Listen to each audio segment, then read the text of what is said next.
आदरणीय गुरुजनों और प्यारे मित्रों, नमस्कार। मैं कार्तिक, सबको मेरे तरफ से हिंदी सप्ताह की शुभकामनाएं। आज हम छठे पर दिन है। सबको मेरा हार्दिक स्वागत। कल यह मंच पर नन्हे कलाकारों की और से कविताओं की प्रस्तुत हुई थी। बहुत ही मनोरंजक कार्यक्रम था। आप कुछ मुख्य विषयों पर हमारे दोस्त यहाँ भाषण दे रहे हैं। आज हमारे साथ हमारे प्रिय अध्यापक श्री अजित मास्टर, श्रीमती सुशीला टीचर और श्रीमती शिजी टीचर यहाँ मौजूद है।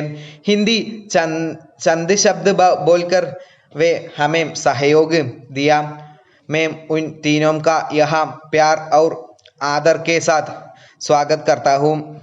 सभी रक्षाकर्ताओं को मैं हार्दिक स्वागत करता हूँ और मेरे सभी दोस्तों को भी हिंदी मंच की तरफ से प्यार भरा स्वागत। तो हम सुनते हैं कुछ भाषण।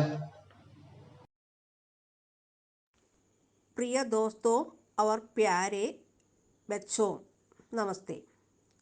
हमारे हिंदी समारोह का आज छठा दिन है।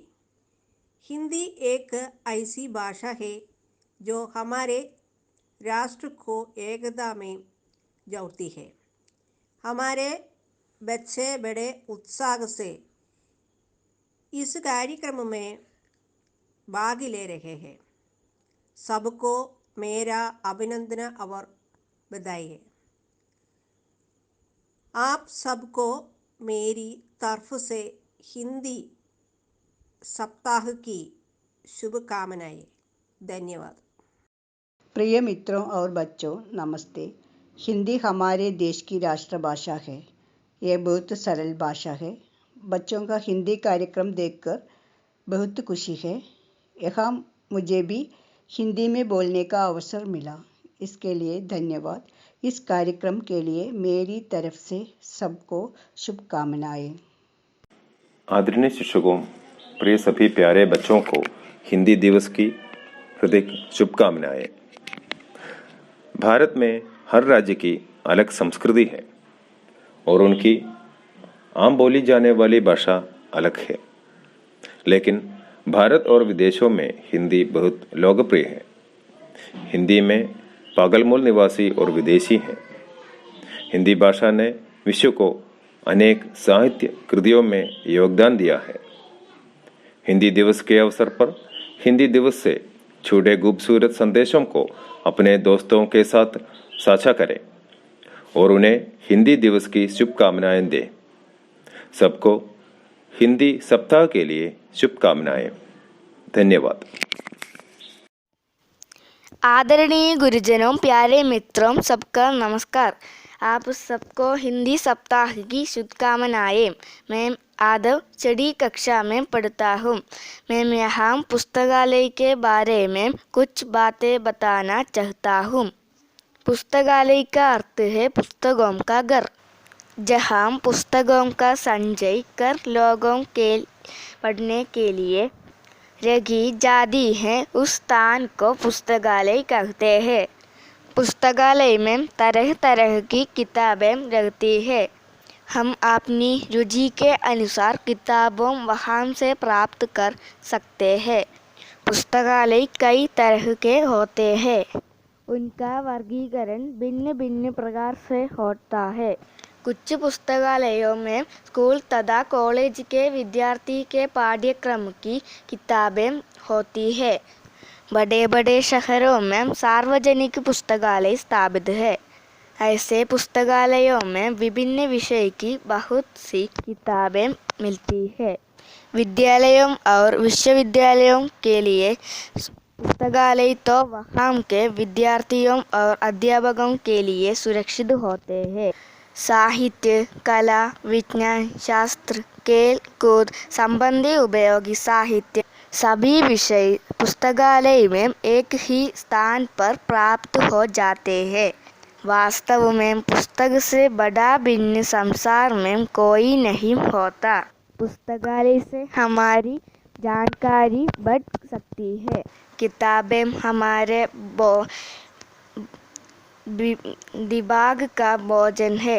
पुस्तकालय से तरह तरह की किताबें पढ़ने के कारण हमारा सांस्कृतिक स्तर भी ऊंचा हो जाता है। संसार के सब महान पुरुष पुस्तकों के प्रेमी थे, इसलिए पुस्तकालय को मानव जीवन में बड़ा स्थान है। सबको धन्यवाद। प्रिय गुरुजनों, प्रिय मित्रों, सबको मेरा प्रणाम। आप सबको हिंदी सप्ताह की शुभकामनाएं। मैं अभय हूँ, 7वीं कक्षा में पढ़ता हूँ। मैं यहाँ हिंदी दिवस के शुभ अवसर पर हिंदी के बारे में बताना चाहती हूँ। हमारे देश में लगभग 22 अनुसूचित भाषाएं हैं जो देश के अलग अलग राज्यों में बोली जाती है। उनमें से हिंदी भाषा हमारे देश की राष्ट्रभाषा है। बिहार, छत्तीसगढ़, हरियाणा, दिल्ली, झारखंड, मध्य प्रदेश, राजस्थान, उत्तर प्रदेश और उत्तराखंड जैसे राज्यों में मुख्य रूप से हिंदी भाषा बोली जाती है। 14 सितंबर 1949 को हिंदी भाषा को राष्ट्रभाषा घोषित किया गया था। इसीलिए 14 सितंबर को हम हर साल हिंदी दिवस के रूप में मनाते हैं। इस दिन स्कूल एवं अन्य शिक्षण संस्थाओं में हिंदी लेखन संबंधित प्रतियोगिता का आयोजन किया जाता है। बहुत से सरकारी दफ्तरों एवं शिक्षण संस्थाओं की आधिकारिक भाषा हिंदी है। एक ऑनलाइन सर्वेक्षण से पता चला है कि इंटरनेट पर भी हिंदी भाषा की मांग तेजी से बढ़ रही है। धन्यवाद। आदरणीय गुरुजनों और मेरे प्यारे दोस्तों, सबको मेरा प्रणाम।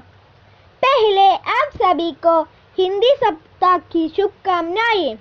मैं आरव हूँ, GHSS जामंडली के 7वीं कक्षा का छात्र हूँ। मैं आपको कंप्यूटर का महत्व पर एक छोटा सा भाषण देने जा रहा हूँ। आज का युग कंप्यूटर का युग है। कंप्यूटर एक ऐसा मशीनी मस्तिष्क है जो ऐसे कार्य करने में सक्षम है जो मनुष्य की पहुंच से भी बाहर है। लाखों, करोड़ों व इससे भी अधिक संख्याओं की गणनाएं ये फलक झपकते ही करने की क्षमता रखता है। सबसे बड़ी विशेषता यह है कि भले ही मनुष्य इसके उपयोग में किसी प्रकार की कोई गलती कर दे, लेकिन यह सही सूचना देने में पूर्णतया सफल होता है। आज कंप्यूटर सभी कार्यालयों, विभागों, विद्यालयों, bank, railway station, bus stand, यहाँ तक कि सभी दुकानों के कामकाज करने में पूर्ण सहयोगी है। मनोरंजन के साधनों में भी इसका जवाब नहीं। बच्चे तो बच्चे, बड़े से बड़े भी इसके मनोरंजन से प्रसन्न रहते हैं। किसी भी व्यक्ति को यदि बंद कमरे में कंप्यूटर देखकर बिठा दिया जाए तो शायद वह स्वतंत्र घूमने वाले प्राणी से अधिक प्रसन्न होगा। वैज्ञानिक क्षेत्र में देश विदेश व अंतरिक्ष के कार्य कंप्यूटर के सहारे ही होते हैं। अंतरिक्ष से संबंध भी यही साबित करता है। इंटरनेट इसकी विशेष देन है। कुछ ही क्षणों में हम अपने प्रत्येक कार्य हेतु पूरे विश्व से सूचनाएं प्राप्त कर सकते हैं। चिकित्सा के क्षेत्र में हर प्रयोग व हर बीमारी की जांच, यहाँ तक कि हृदय गति मापने तक का कार्य ये बखूबी करता है। लेकिन कई बार बच्चे व कुछ लोग इसका गलत प्रयोग कर स्वयं ही गुमराह होते हैं, जो कि गलत है। हमें इस उपयोगी साधन का सकारात्मक रूप में ही प्रयोग करना चाहिए। धन्यवाद। आदरणीय गुरुजनों और मेरे प्यारे मित्रों, सबको मेरे नमस्कार। आप सबको हिंदी सप्ताह की हार्दिक बधाई। मैं आज यहाँ समय का सदुपयोग विषय पर कुछ बातें आपके समक्ष प्रस्तुत करना चाहता हूँ। समय का सदुपयोग। प्रायः देखा जाता है कि लोग बेकीमती चीज़ों का इस्तेमाल बड़ी सावधानी से करते हैं। यदि यह मालूम हो जाए कि अमुक वस्तु का प्राप्त होना दुर्लभ है तो उसे और भी जतन से रखेंगे। जब कोई आदमी बेहिसाब पैसे खर्च करता है तब हम कह सकते हैं कि वह पैसे का मूल्य नहीं जानता। संसार में अक्लमंद अपनी चादुरी से जरूरत की हर चीज पैदा कर सकता है। यह कौन नहीं जानता कि जिंदगी जैसे आराम के लिए है वैसे ही यश धन दाम और प्रतिष्ठा प्राप्त करने के लिए भी है। समय कैसे चला जाता है यह अनेकों का सवाल है। आराम से बैठने से या अन्य किसी काम से समय का दुरुपयोग नहीं होता। वास्तव में समय का दुरुपयोग उसका मूल्य समझकर बेकार कार्यों में खर्च करते रहने से होता है। जीवन लंबी आयु से बना है, फिर भी प्रत्येक मिनट मूल्य रखता है। हमेशा समय को जो कभी पीछे नहीं लौटता आवश्यक तथा उपयोगी कार्यों में ही लगाने की आदत डालनी चाहिए। हमेशा ध्यान में रहे कि दुनिया में जो बड़े बड़े विद्वान वैज्ञानिक धनी कीर्तिशाली हुए हैं ये समय के सदुपयोग से ही उस उच्चता पर पहुंचे हैं। इसलिए इस बात में जरा भी संदेह नहीं कि कोई भी अपने समय का सदुपयोग करके अपने हैसियत मान सम्मान दुनियादारी जानकारी आदि को बढ़ा सकता है और प्रतिष्ठित व्यक्ति बढ़ा जाता है। धन्यवाद। मेरे आदरणीय गुरुजनों और मेरे प्रिय मित्रों, नमस्ते। सबको हिंदी सप्ताह की बधाइयाँ। मैं आज यहाँ हिंदी मंच पर जीने की कला विषय पर कुछ बातें प्रस्तुत करना चाहती हूँ। कहा गया है कोई 100 साल की ज़िंदगी में एक पल नहीं जी पाता तो कोई एक पल 100 साल की ज़िंदगी जी लेता है। सही कहा है कि सिर्फ सांस लेने का नाम जीना नहीं। सफल जीवन के लिए कुछ बातों का ध्यान रखना है। हमें अच्छे रास्ते पर आगे बढ़ना है, साथ ही गलत बात को पहचान कर उससे दूर रखने की हिम्मत भी रखनी है। ज़िंदगी में जीत ही नहीं हार भी है। हमें हार का भी सामना करना पड़ेगा। हर दुख का हंसकर सामना करने में भी ज़िंदगी की जीत है। प्रकृति के सौंदर्य का आस्वादन करने के साथ ही किताबों की दुनिया से ज़रूर गुजरना है। भीड़ में अपनी पहचान बनाने की ताकत बढ़ानी है। दूसरों के लिए जीने की कला सीखनी है। हमेशा सत्य, धैर्य और अच्छाई का ही साथ देना है। धन्यवाद। मेरे आदरणीय गुरुजनों और प्रिय दोस्तों, नमस्कार। मैं देवप्रिया। आप सबका हिंदी सप्ताह की शुभकामनाएं। मैं आज यहाँ हिंदी मंच पर साहित्य और समाज विषय पर कुछ बातें प्रस्तुत करना चाहती हूँ। मनुष्य सामाजिक प्राणी है। वह समाज का एक अंग है। वह एक संवेदनशील प्राणी भी है। किसी भी समाज का वास्तविक चित्र हमें साहित्य में देखने को मिलता है। इसलिए कहा गया है कि साहित्य समाज का दर्पण है। समाज के उत्थान और पतन में साहित्य का बड़ा योगदान है। मानव जीवन से अलग साहित्य की कल्पना असंभव है। अतः साहित्य और समाज का संबंध अटूट और अमर है। साहित्य की प्रेरणा से समाज अपना रूप बदलता है और नवीनता प्राप्त करता है।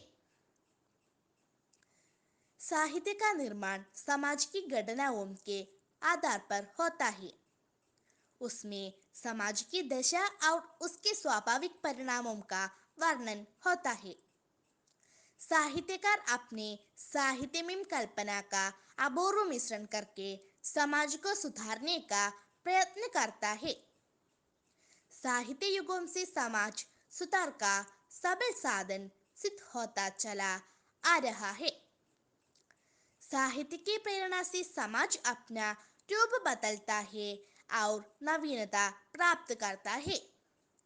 मनुष्य की मनुष्यता का एक महत्वपूर्ण अंग साहित्य होता है और समाज को जीवन दायिनी शक्ति देने का कार्य इसी के द्वारा होता है।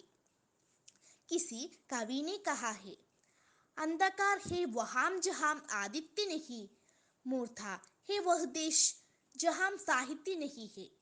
तो साहित्य को अपना दोस्त बनाई और जीवन को सार्थक बनाई। धन्यवाद। वंदनीय गुरुजनों और प्रिय दोस्तों, सबको मेरा नमस्कार। मैम अश्विन देवी आप सबको हिंदी सप्ताह की हार्दिक शुभकामनाएं। मैम आज यहाँ विद्यार्थी और अनुशासन के संबंध में कुछ बातें कहना चाहता हूँ। विद्यार्थी और अनुशासन हमारे जीवन का एक मूल्यवान वस्तु है। जीवन के हर क्षेत्र में अनुशासन आवश्यक है। अनुशासन से अभाव में हम कोई काम उचित ढंग से नहीं कर सकता। स्कूल और कॉलेजों में अनुशासन आज एक समस्या बन गया है। अनुशासन देश की उन्नति का साधन है, यह तो जीवन का एक अंग सा बन गया है। अनुशासन हमें अनेक प्रयोजन मिलते हैं। आज विद्यार्थी और अनुशासन के गहरा संबंध है। आज का विद्यार्थी कल का नागरिक है। देश की भविष्य उनके हाथों में है। इसलिए विद्यार्थियों के लिए अनुशासन होना नितांत आवश्यक है। अनुशासन के बिना हमारे जीवन का निर्माण नहीं हो सकते। हमें स्वयं तो अनुशासन के पालन करना है और दूसरों को भी अनुशासित करना है।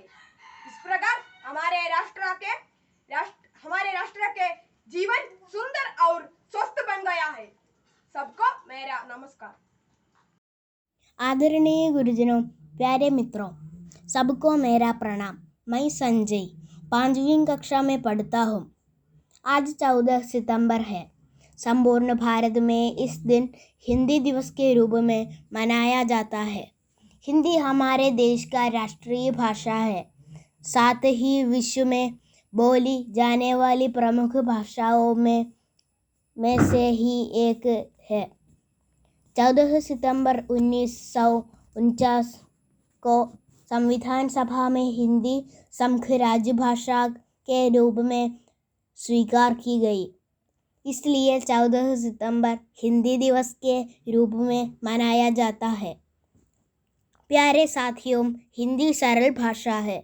अपनी भाषा बढ़ाने के लिए तुम लोग बड़े उत्साह के साथ हिंदी सीखो। सभी को हिंदी दिन के हार्दिक शुभकामनाएं। धन्यवाद। कैसे लगे आपको आज का हमारा कार्यक्रम? कृपया सब हमारे बच्चों के, मेरे दोस्तों के प्रोत्साहन दें और बढ़ावा दें। तो आज के हमारे कार्यक्रम की समाप्ति यहाँ होती है। हमारा साथ रहने के लिए सबको मैं धन्यवाद देता हूँ।